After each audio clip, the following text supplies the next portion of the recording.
Let's go. All right.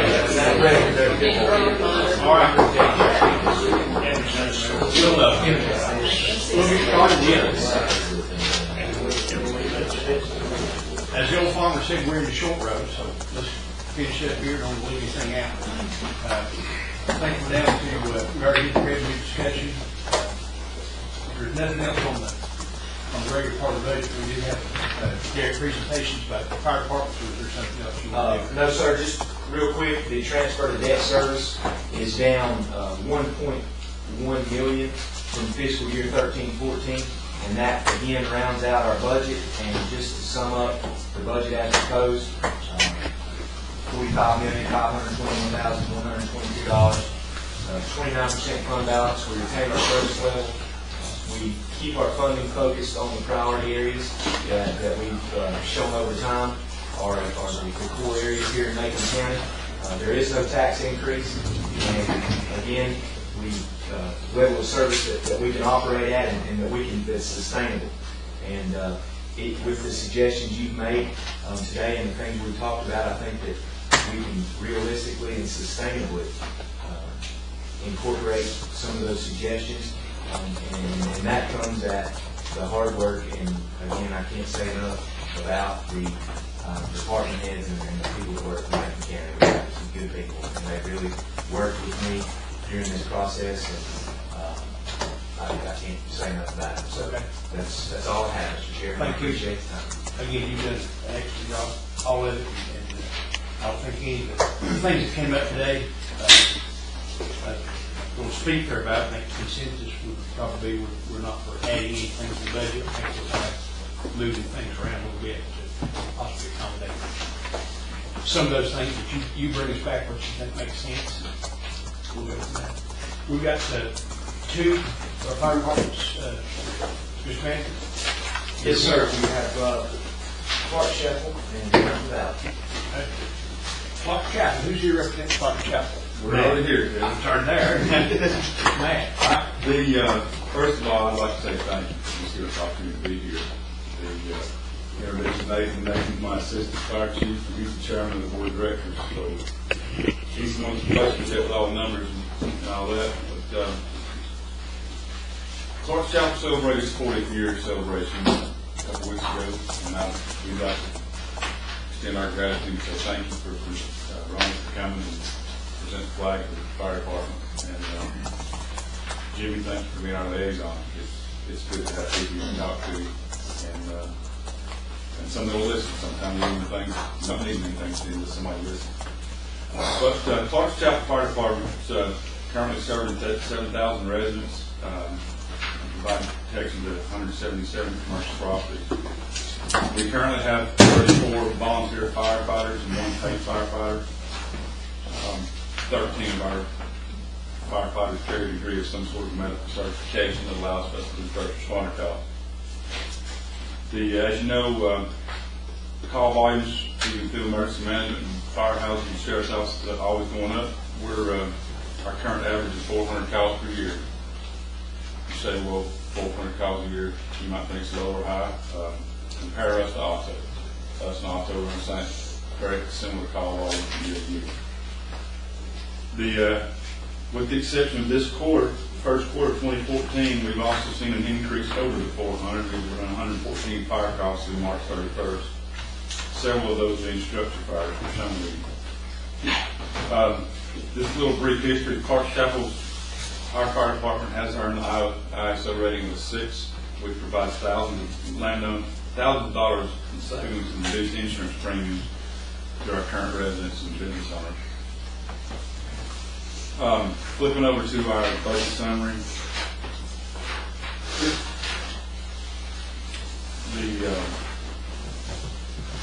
Our fiscal year 2013-2014 county fire tax was $200,145.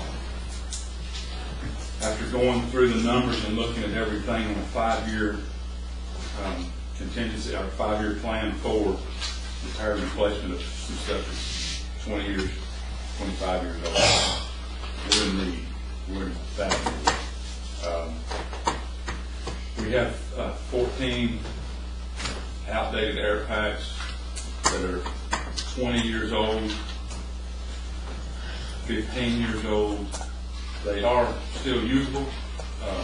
The problem is the bottles that come on those are not usable after 15 years. They have a 15-year service life. And Clark staff is at the point of either replacing anywhere from 15 to 30 bottles at $700 to $800 a piece, or starting to look at a little bit better technology that makes a little more sense. That number, I think we're asking for is right around $15,000 in that line. And that's under non-capital equipment. Our current budget's $15,000. We're asking for an increase of $30,000, and we come up with a replacement cycle to where we can purchase 2 or 3 of those a year. Either new systems, refurbished systems, or something to where we get that back to where it should be. Another thing that we're looking at is our extrication equipment is 20 years old. And you say, well, that's not too bad for something you don't use that much. The problem is the metals and stuff that are being used in cars today, that extrication, the jaws system, will only touch between 25 and 50% of the metals that are in those vehicles. We feel it's important enough that if we're going to roll up on a fire call or a car wreck where we have to use extrication tool, we don't need to say, well, I'm sorry, you've got the wrong car, or you've got too much metal in your car. We need to be able to cut it and go on. That's going to be a purchase of $11,000. But our increase on that line item would be a $4,000 increase to justify that, and that would be under capital equipment. Obviously, some of our other increases are going to be propane, heat fuel, diesel fuel, FICA, insurance, workers' comp. All that stuff's slowly going up, and we're trying to prepare for that. We also have a contingency line item that's going up 100%, an increase in $5,000. We are trying to get an operating savings, our contingency line, that will last us for 3 months operating. Something that goes badly wrong, the catastrophic failure with a $200,000 fire truck. The reason we feel that that's so important is some of our fire trucks right now are looking at, Kevin's talking about new schools being old schools. We've got new schools being old trucks and old trucks being really old trucks. We're not looking at replacing those trucks right now. We're looking at some sort of repair system to help them along as long as we can. The only other big line item that I know of, if you look under loan payments, we currently pay $56,170 in loan payments. That's for 2 fire trucks and a substation. We were asking an increase on that line to go up $20,000 to $76,162. The board felt that it was important to make increased payments on those loans so that in the next 2 to 3 years we can replace a 25-year-old truck and potentially look at replacing our fire department. We have a fire department right now that probably needs $60,000 to $70,000 worth of money for roof replacement.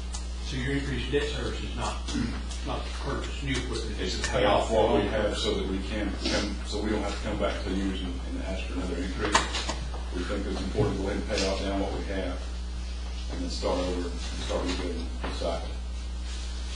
A couple of numbers that we need to talk about too is, like I said, Clark South has been around 40 years since the introduction of the fire tax in the early 90s. We've had the same rate that was 0.042.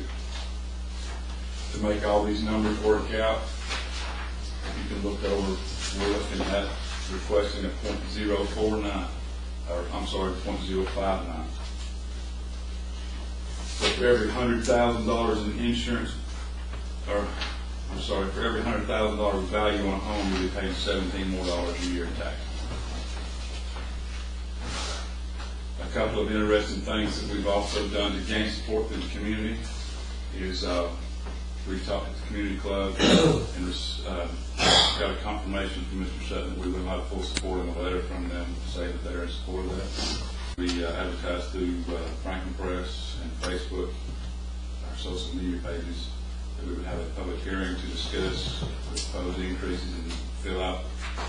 We didn't have a lot of interest. I think we had 2 or 3 people show up. Try to talk to as many people as I can. I've not heard anything negative or any reason why we shouldn't ask for it. That's pretty much my spiel. If you got to answer any questions. You got anything you want to say? I'm sorry, I did forget one. In 2003, we hired our first paid fireman. We had 200 calls a year. As I said, last year we went to 390 calls. We averaged about 400 the last 2 years. We're not looking to increase to another full-time position. What we want to do is potentially get a part-time position open and started this year. And as some of that debt service rolls off from our loan payments, increase that to a full-time position hopefully next year, 15, 16. So end of April to end of April, you had 438 households.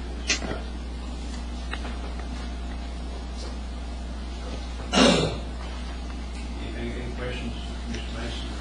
Briefly. Matt, just a couple items. I know from just from my knowledge of the system, y'all are very, I had some dental surgery, so I'm slurring right now. I know y'all are very similar in nature to probably Cowee, West Macon, Otto, Colasacton as far as call volume and size. And if you look at the what you've been operating off of compared to those other departments, it's significantly less. So kudos to y'all for making that happen. You're asking for a very, very substantial increase percentage-wise. What you're going from basically, my understanding is 210,000 to 270,000, is that 60,000 per year? 1.7. Right.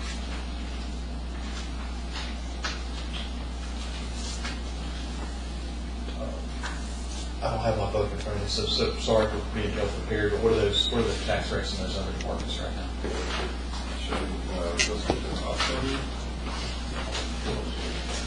Lee's the highest, it's about 8. October's in, their total budget is $296,000. I'm not sure what their tax rate is. Colasacton is 40.042. Cowee is very high, it's in that 0.8. Next Franklin's really high. Overlook these numbers, just an interesting thing. Franklin's the highest, yeah. The highest tax rate? Biggest budget. Oh, the biggest budget. Yeah, it's based on, but just it's an interesting number, and always trying to find numbers. In Jackson County, a good friend of mine, Randy Dillard, is the chief at Cashier Glenville Fire Department. They run 20 apparatuses, 5 substations. Their budget from the county is $150,000. That's what the county sends Glenville Cashier Fire Department. And I appreciate what you guys do. I'm always talking and looking at the numbers. Oh, yeah, they get 750,000 in donations per year. We're not talking private, we're talking public. But in Jackson County, and at some point, yeah, and all these things are important. The service you all provide, I'm not lambasting volunteer fire departments. Jackson County gives us $1.5 million is what they allocate countywide to fire departments, volunteer fire departments. Plus, I think they employ 5 firemen, so you're looking at 1.6. Macon County, we're approaching $2.8 million on the fire tax, and that's a lot of difference. You know, that's they're doing it for about half of what we're doing. You wonder, are we doing it the best way with these counties? I mean, at some point, do we need to look at, I mean, how far could this thing go? I'm not saying you don't deserve this. There's nothing, these are numbers in my head. But if Jackson County does it for $1.5 million, it's costing Macon County taxpayers $2.8 million. Well, I think that's more of it. You're not comparing apples to apples. Macon County provides rescue too. Jackson County is separate. That's not part of the fire department But Glenville, budget. They have a Glenville Capture and Rescue Squad, you Yes. have Capture Fire Department, They run, not out of the same building, they're separate incidents. Two different services. Huh? It's two different services. Jim, go ahead, man. No, that's, I think we were looking at numbers of. Yeah. Cowie's, you're at 8. I lost the place now. 0.084. One thing first I'd like to say, just, I mean, the numbers do range so much. You know, that's something, I think the fire commission or the county commissioners really look at and see, you know, why that is. What's going on. Yeah. I don't disagree with that. I said this when I first came on board. I guess the fire stuff is kind of confused me the most, the way it's set up. It's not, certainly not a bad setup, it's like we've got, it's almost like we have, all our county departments ran themselves and had their own, but instead of having a central management under a county manager. And I mentioned this before, I don't know what the answer is. I think it's important, Matt, that you have that individuality of those fire departments. It's important for your community. It's an important part of your community. And that needs to remain the same. I wonder if we look at some type of, I'd say centralized that, but each department runs its own fire department, but let's do it a little bit more like the county does, because it didn't make sense to me that somebody in Cowee pays 8 cents and somebody in Osage pays 4 cents for fire protection. They're getting the same thing. Well, that's mad, their rate is 6, and they're only paying 0.42. I'm an IOS rating of 9, I'm paying 0.7. Yeah. I mean, I'm a nice guy. So I don't know what the answer to that is. Warren, maybe it's not a discussion for today. I think it's something that You know, let's discuss it before. some unity. Yeah. Let's maintain your community status, but maybe we need to take a look at how we run the fire departments and how we manage it possibly.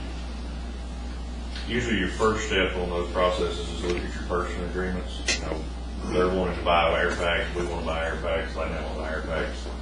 You know, everybody gets together, buys the same stuff, you get a better discount, you save money. That's usually your first step to look at trying to make those monies more useful.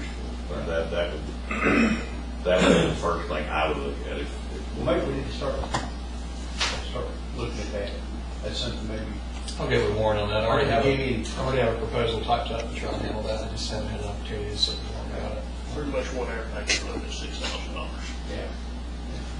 Matt, on looking at your budget, and I don't think you'd have brought it to us or your board would know about it had not been legitimate requests. On our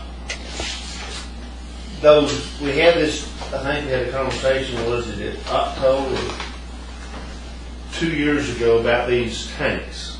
And some can be reworked. You can rework these tanks. The 20-year-old tanks you can reuse, you can refurbish, you not have to buy new ones. If you're buying, let's say you buy a new tank, it's got a 15-year service life, and it's done. It's called a two-frat tank. And we have about 15, 20 of those that are at that 15-year mark within the next year and a half. You basically drill a hole in the front of it. They have to be hydro tested every 3 to 5 years, depending on the manufacturer. The reason I bring that up, if you'd have had one bad tank out of those boys who went in on the carbon monoxide, he would probably not be here today as a fireman. Come on. If you'd have had one bad tank, am I correct? You're right. So, but looking at the budget overall, are there anything that this board needs to look at that you think you got wiggle room on, or is this, do you think you need, like the contingency, 100% increase in contingency? Explain that a little bit, man. What we were looking at doing there is increasing the contingency line item because we had that's our 1350 truck, it's an E1 truck, Ford, it's probably 20 plus years old. We were looking at we were looking at a potential transmission replacement of $10,000. So I looked at $5,000 as a replacement on that. We sent it off and they've reworked it. Right now, we're working fine, but I think that's going to we're trying to build that contingency fund a little bit to where if, you know, if we've got a $10,000 issue, we're not worried about it. You don't have to come back. Right now, if we have a $10,000 issue, we're gonna have to go somewhere. And that's what's happening. Is my math correct? You said $17 per household and about $9 per resident. Yes. About some of them. And the community, you've not heard no voice of dissension from the We had community. the letter from the community club, and we had the meeting last night. Like I said, there wasn't a lot of people there Thursday night, but the ones that were there were in full support. Well, people don't know Torrance Chapel was the first volunteer fire department this side of Boston. A lot of people don't know that in western North Carolina, in the far west. Torrance Chapel was the first, 40 years ago. And my goal is, you know, over the years, the tendency of the fire department is to buy what you need and then buy it again when you need it again. My goal is to work to where we don't have to come back for several years. And we can get a 5-year, 10-year plan to where we can work with, do this, like, you know, make a 10-year plan to where we know the money's coming, we know what to do. Well, no questions for Matt. I will throw this out to you. Warren and I had a discussion earlier this week about presently, let's just say a resident from Atlanta is going to Harris and they're passing through Macon County in a car wreck. Our fire department's roll out there at the expense of Macon County taxpayers. You're supporting somebody out of Atlanta. I've asked him to look into, see if there isn't a way that, yeah, if we can't charge for those services to help where the Macon County taxpayers don't have to support on their backs. Charge for the service. I don't think that's just an easy Was there process. insurance, maybe part of our community? Like, when you have an accident, if EMS responds, does your auto coverage have anything to do with that? I ain't paid your ambulance bill and all that. But nothing on the EMS responders as far as the fire Then the department. ordinance has Structure fires, yes. The most insurance companies have a provision in there to pay. Yeah, he's somebody, Structure fires. somebody is casing car wreck. I don't know the insurance costs we would pay for a car wreck. Now, we could actually bill those folks, that's going to be, but it's a contractual thing. We'd have to go through and rework that contract. But I think the big picture, the theory is that EMS, if I'm the plan to have a car wreck, you know.